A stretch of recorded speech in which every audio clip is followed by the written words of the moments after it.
Hey, good morning, guys. This is Ankur and Aditya from Team Uncased. Today, we'll be talking about just random conversations about the show we just recently watched, Afterlife. It's on Netflix. Um, yeah, and we'll keep coming back with more shows in the future. But yeah, let's go in, Adi, and start talking about this one. So the first season came out in like 2019, wherein I was interested to watch it because it was Ricky Gervais's show in the first place. He's the creator of Office, so that's how I got on Netflix random surfing, and then I ended up watching the show. Uh, Different concept.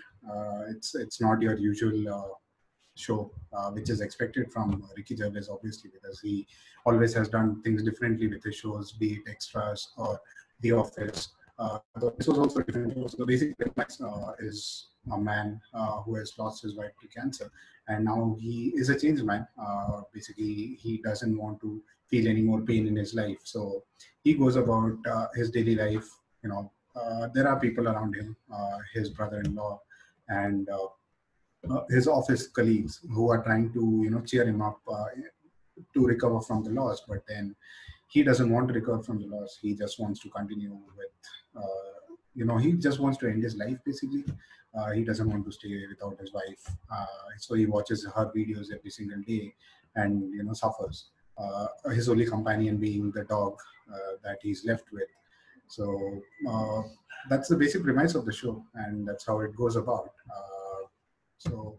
What's your thought about it? Yeah, I think well, I obviously started watching it because you recommended it to me, and maybe we can do this for the next kind of shows where one of us have already seen it and the other person watches it fresh, because that was really good. I could watch both seasons together, which is how I prefer watch. So under 3 hours per season, that was really good. I just binge watched the whole thing. But yeah, I think I watched it for pretty much the same reasons. Well, first, of course, you recommended it, but Ricky is just great. It seems like he could be the one man army. Not taking any credit away from the other actors, but just a great sort of storytelling and performance was like he's always good at that. So that's nothing to comment about. But just a storyline, I think it felt very realistic, even though most of us wouldn't have gone through something like that, but still it felt like, okay, some parts of it were relatable. Whether it's just moving into a new life, or if you move to a new place, that's kind of the feeling he got right after his wife died. It felt to him like everything else was secondary and might as well have been new, or a new place. So that was really good. One thing I really liked is just how they show at least people trying to help him out. Yeah. I don't know if you Yeah. see it on some places in India, but at least in abroad, in smaller towns, like he said, they're in a small town in Sheffield somewhere, and it sounds like everybody knows him, especially his office people and his neighbors, and they're all trying to just talk to him and trying to get him back to his feet. I think that was really good. The storyline is for season one. The laughs basically come from all the stories that he covers. So he works for the Tamburi Gazette, which is a local newspaper there, and he covers some weird stories wherein people baking cakes out of breast milk, and people. Like any local newspaper. Yeah, yeah. So it was a typical, like, so it's not like for moving on in the same way, wherein like he hurts people who are trying to be nice to him, but then towards the end of the season, he there is a change in him, which he understands that there's no point, even though you are suffering, that doesn't mean you go and end up hurting other people around you as well. His dad is also suffering from Alzheimer's. He goes. His story is also there, wherein he visits him every day, and then he meets the nurse who goes the end of the season, and then he realizes that there needs to be a change in his life, and he makes conscious efforts towards making changes in his life, and that's how season two begins.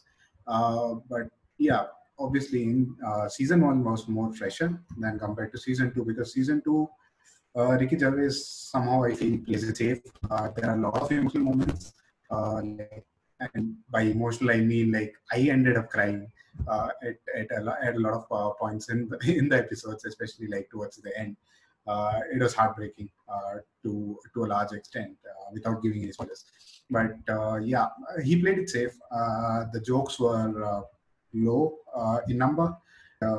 Overall, as a show, there are no complaints. Like it will give you laughs, it will give you tears, uh, and there will be moments that you will be crying and you will be laughing at the same time, because that's the kind of mix that he has created. So, in terms of generation of content, it's a brilliant show. I mean, like one thing that I would mention is probably would be one of the last things is that, like, the whole show feels more familiar because 90%, 95% really of it is shot between just four locations, right? It's either his house, his dad's facility, or his office, or that street, or the bench in front of those garages, which again I don't want to talk too much about, could be spoilers, but I think I really like that fact that was just like those four locations. It was kind of wherever you start, you would immediately connect to it, and then but I didn't feel the difference like you did, because you watched it over 2 years, right? And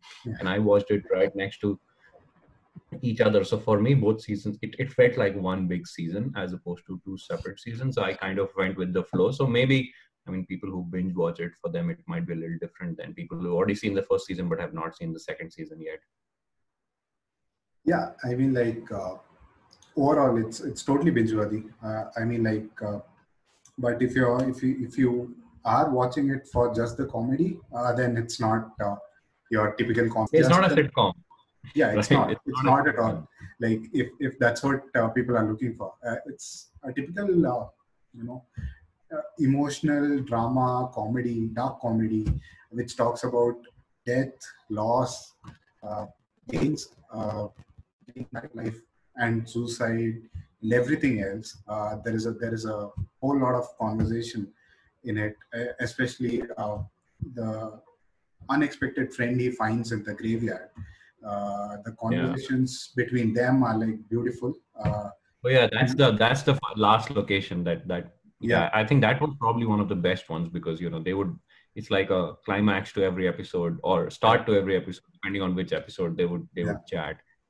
Yeah, and the beautiful connect in the second season with the first. Like in the first season, you see like both of them sitting and talking, and then like towards the end, there is someone else also coming and sitting and talking to his friend while he goes around playing with his dog. So there's a beautiful transition that comes around. So it basically like feels like a whole circle, like wherein without giving any spoilers, like it's a whole circle filling in, like from where he starts to where he ends up towards the end of the season. It's a whole circle that is getting completed, which is beautifully done and portrayed by all the characters.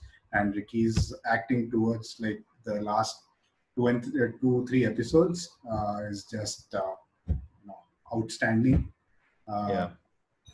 He just owns it, owns the jokes, owns the emotional moments, the videos that they show wherein his wife is talking on her deathbed from the hospital. She has recorded a set of videos. Those are like beautiful moments. There are a lot of quotations about life which actually are applicable with dealing with loss, death, pain, happiness. So it's different, but it is different, but it is the usual stuff. So that's the basic idea that I can give. That basically sums it up. I think, I